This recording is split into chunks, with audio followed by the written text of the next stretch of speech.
Selamat pagi, selamat datang di Morning Toolbox by Azure Group.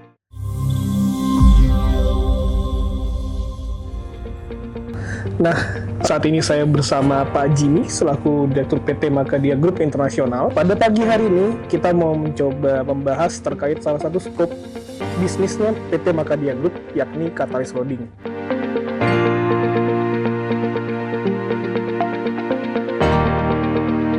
Pertama-tama kita sapa dulu Pak Jimmy. Halo Pak Jimmy. Halo. Ya, apa kabar Pak? Halo. Good.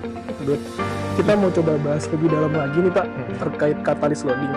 Kalau Catalyst ini sendiri fungsinya seperti apa ya Pak di industri?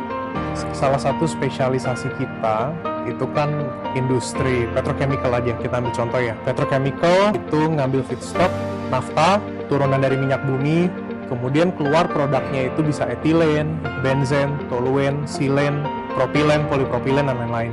Di situ kan ada perubahan struktur kimiawi ya. Yang tadinya turunan minyak bumi bisa jadi plastik.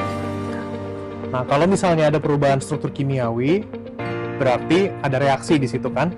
Katalis itu pada dasarnya sesuatu yang bisa memfasilitasi reaksi itu terjadi. Dia sendiri tidak ikut bereaksi, tetapi dengan ada kehadiran dia, reaksi itu bisa terjadi jauh lebih cepat dari yang seharusnya. Kalau misalnya sebagai suatu company gitu ya Pak ya, untuk mengerjakan pekerjaan ini, gimana caranya kita untuk memastikan katalis itu dapat berfungsi dengan baik Pak di industri? Di saat kita melakukan konstruksi pabrik kimia, pastikan kita install reaktornya dulu. Baru reaktor ini diisi dengan katalis. Kalau misalnya Mas Anggi nggak pernah ngelihat katalis itu kayak apa, biasanya sih pada umumnya bentuknya itu kayak pelet. Kalau kamu pernah ngasih makanan ikan, pelet-pelet kecil begitu, kurang lebih itu bentuknya kayak gitu. Kalau misalnya Mas Anggi juga pernah megang, katalis itu gampang dipotek. Dia tuh ringkih, rapuh. Itu kenapa kalau misalnya kita langsung masukkan katalis ke dalam reaktor di fase awal, jatuhnya agak berbahaya. Karena kita nggak bisa ngejaga full apa yang terjadi sama katalis itu selama kita proses konstruksi. Sedangkan kalau misalnya katalisnya rusak, itu katastrofik. Karena katalis itu merupakan salah satu benda yang paling mahal. Kita ngebangun, kalau kita bicara investasi chemical infrastructure, katalis itu biasanya Pareto. Itu adalah benda yang paling mahal.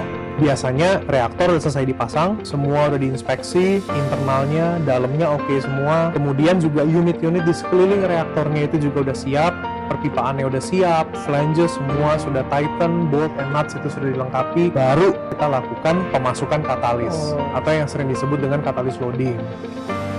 Nah, catalyst loading ini juga nggak bisa semerta-merta kita di atas reaktor terus kita tuang aja gitu. Karena reaktornya kan tinggi-tinggi ya Mas. Betul. Ada yang 1 meter, tapi bisa juga dia 10 meter, 20 meter bahkan juga ada. Kalau misalnya kita tuang dari ketinggian, dia curah jatuh ke bawah, itu di bawah jadi serbuk semuanya. Karena yang tadi aku bilang, katalis ini ringkih, dia gampang patah, dia gampang deformasi.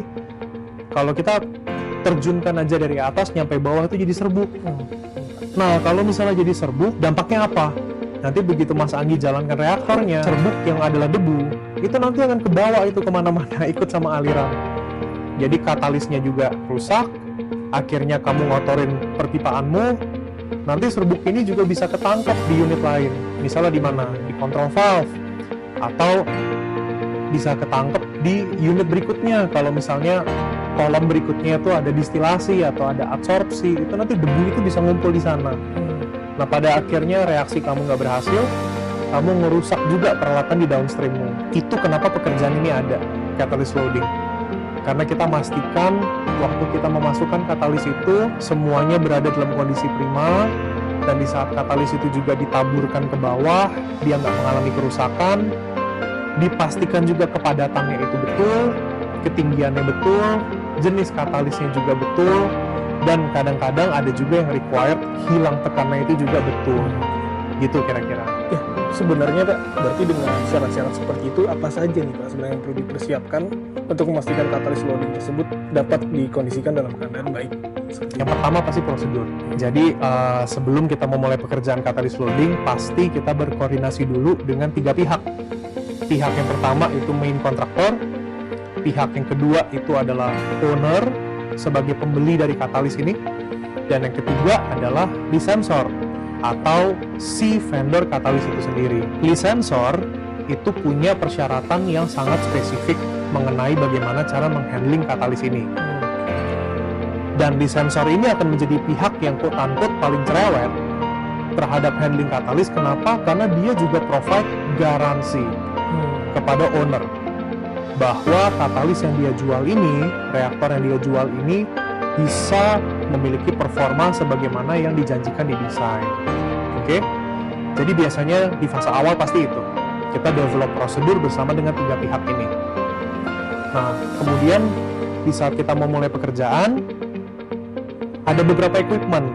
Kalau misalnya kita bicara PFR atau plug flow reactor, biasanya unit yang dipakai itu ada hopper.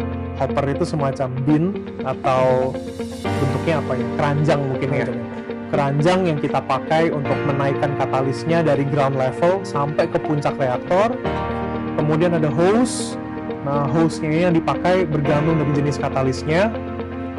Nah, hose itu biasanya nempel sama hoppernya. Kemudian ada juga mesin vakum, karena biasanya katalis itu datang dalam bentuk drum.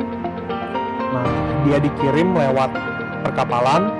Kadang di kapal dia goyang, akhirnya ada sedikit keretakan di katalisnya, akhirnya dia ngebentuk partikel. Dia ngebentuk debu di bawah. Nah, di saat itu dituang, itu biasa debunya tuh berterbangan. Akhirnya ada 2 bahaya. Yang pertama, bahaya operasional kalau misalnya debunya itu terakumulasi di bawah. Yang kedua, bahaya safety juga, karena bisa terhirup sama orang kan. Nah, biasanya kita siapkan mesin vakum. Nah, mesin vakum ini dipakai untuk menyedot debu-debu yang dihasilkan. Kemudian ada juga filter. Nah, filter ini berfungsi untuk apa? Di saat kita nyedot dengan vakum, udara itu harus difilter. Karena debu katalis itu kan kita nggak boleh buang ke lingkungan sembarangan. Itu adalah limbah B3. Nah, equipment yang lain sih cukup standar ya. Biasanya ada crane dipakai untuk mengangkat hoppernya, dan ada forklift untuk warawiri mobilitas dari drum katalisnya. Nah, intinya kita nyiapin itu dulu semua. Nah, setelah itu semua ada, kita bikin meeting, safety meeting setiap kali memulai pekerjaan. Habis itu udah, kita mulai pekerjaannya, kita lakukan loading satu persatu. Itu nanti kita mengerjakan, di witness sama main kontraktornya, di witness sama ownernya, di witness juga sama licensor. Dan itu adalah kegiatan yang harus di lock. Itu locknya biasanya setiap jam. Jadi setiap jam itu di lock, completion selesai, dinyatakan oke oleh licensor, oke oleh main con, oke oleh owner. Habis itu kita BAST dan kita closing. Ya Pak, sudah mulai terbayang. Teman-teman yang menonton mungkin juga sudah mulai terbayang ya, kira-kira katalis loading itu seperti apa di industri. Pak Jim, terima kasih Pak penjelasannya. Begitu teman-teman terkait pekerjaan katalis loading. Kalau ingin tahu lebih lanjut lagi tentang konstruksi, stay tune di Morning Toolbox by Azer Group ya. Nanti kita akan share lagi lebih banyak lagi. Thank you. Bye-bye.